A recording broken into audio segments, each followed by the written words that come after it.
Hello friends, let us continue with phylum Platyhelminthes. Now these things are new for you, so you need to revise them again and again, read them again and again, and slowly you will start understanding them. Look for the meanings of the words, then it will be helpful for you. These things are not difficult at all, but as they are new, you feel it as difficult. So next phylum is Platyhelminthes. Look at the diagram.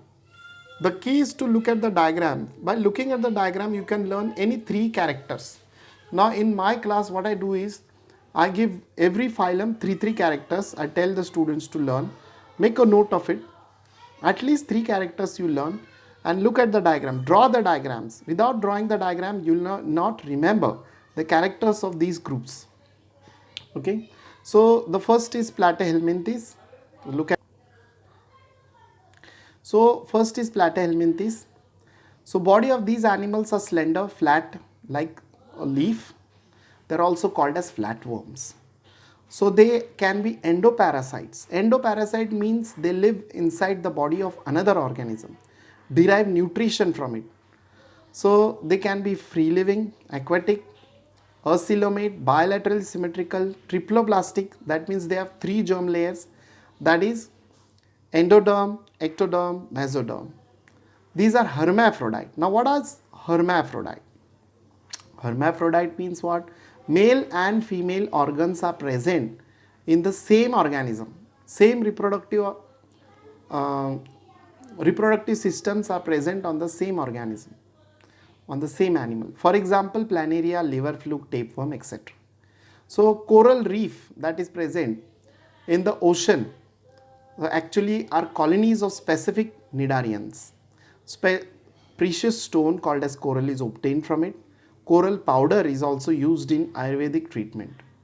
Next is Asclepianthes. The body of these organisms are like threads, cylindrical, and they are also called as roundworms. So look at this, male and female ascaris is shown to us.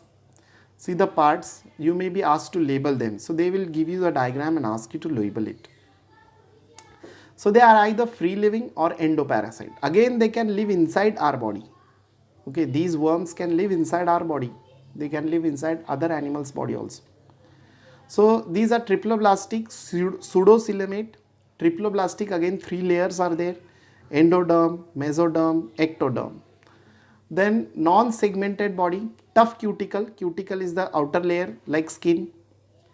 Then these are unisexual. Examples are Ascaris, filarial worm, loa loa, that is eye worm.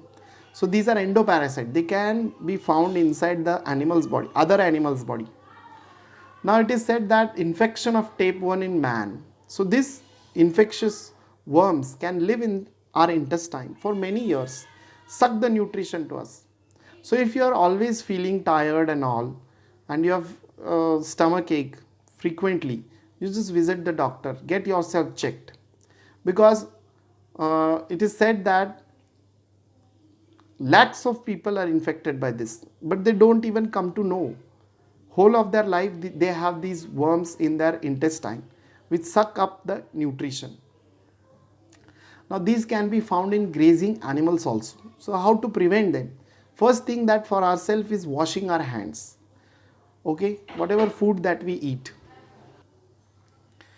So we have to be very careful about hygiene. Wash your hands, wash the vegetables that you eat, okay, before cooking.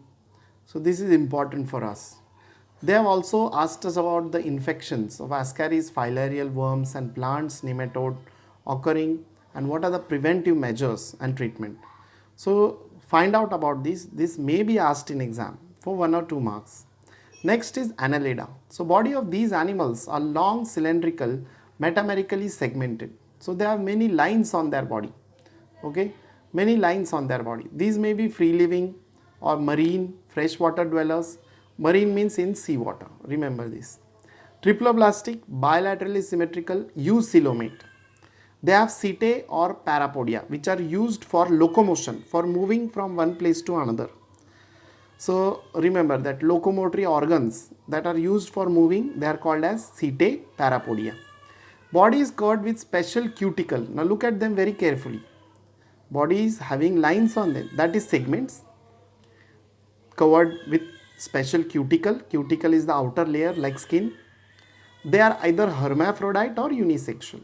So male and female reproductive organs may be present on the same animal, that is hermaphrodite, or it can be different, male different, female different, that is unisexual. Now here they have asked a question, why earthworms are called as friend of farmers? Now these earthworms, they have a burrowing habit. So when they burrow, the air can mix with the soil properly. They eat up the soil, absorb the nutrition and remove whatever they don't want, which is rich in nitrogen containing materials. That is helpful for growing plants. So that's why it increases the fertility of the soil. So that's why earthworms are called as friend of farmers. Then leech is used in Ayurvedic treatment. So if there is a wound, some blood is to be removed so that the wound will be healed. That is done by leech. So next is arthropoda. Now arthropoda, that is the animals having joint appendages. This is the highest, this is a very large group with the highest number of animals that are found in this phylum. They are the most successful. They are found everywhere. They are found on the tall mountains. They are found in the deepest ocean. They are cosmopolitan. Okay. So look at their body. Their body is triploblastic, eucoelomate, bilaterally symmetrical. So look at cockroach. Very classic example of insects is cockroach. Now chitin is a protein that is present on their body. Chitinous exoskeleton. Okay, special type of protein. Now it is said that if a nuclear war happens, many of the animals will die. But the one which will survive is cockroach. It can live without water, it can live without food for a long time. Okay, it is resistant to radiations, it has high adaptability, it can eat veg, non-veg, anything. It can survive. Really, it is a survivor. Now if you look at these animals are unisexual. The examples are crab, spider, scorpion, centipede, cockroach, butterfly, honeybee. So you see largest phylum. So very large number of insects that we see and most successful, found in all types of habitat. Then we have mollusca. Now look at octopus. Octopus is considered to be the most intelligent animal that is there in the sea. Very intelligent. It can solve problems. If you give it to a new problem, it can solve. For example, passing through a small area or opening a jar. Now there is one video on YouTube in which they have kept an octopus inside a jar and closed it. Okay, the octopus opened it. Okay, the octopus was looking at it for the first time. Then also it remembered how to open it. So it is very intelligent. Soft slimy body, that is referred to as mollusks. Second largest phylum. They can be aquatic or terrestrial. Aquatic means exclusively in water.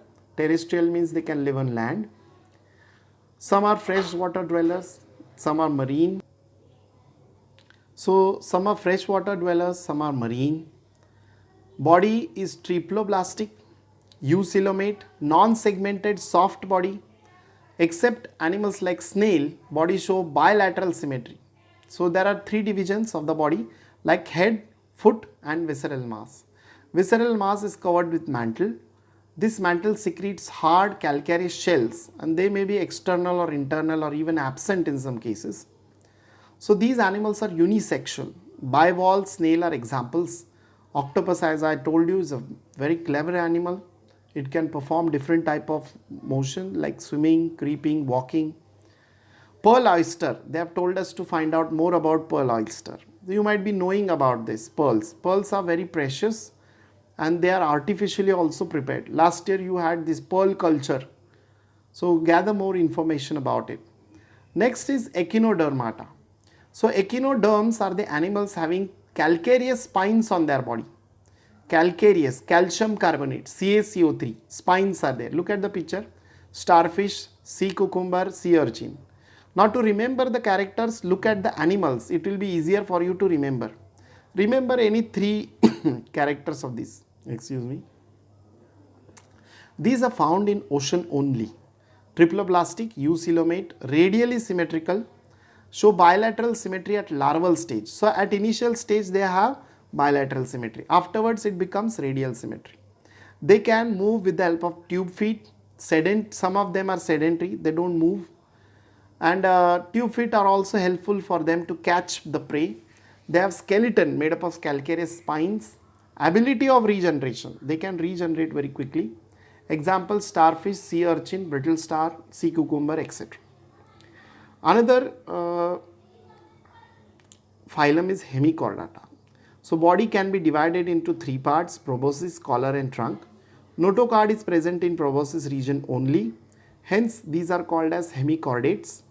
These animals are also called as acorn worms. These are marine animals, burrow in sand. Pharyngeal gill slits are present. Unisexual. Now remember balanoglossus. Here they have shown us. That's a connecting link between chordates and non-chordates. It shows characters of both the organisms. So it is very interesting and important animal. So this can come in exam. Balanoglossus. Learn the spelling. So read these characters again and again. We'll meet again in the next video. Thank you very much. See the playlist. I've put videos related to this chapter and other chapters also. Thank you.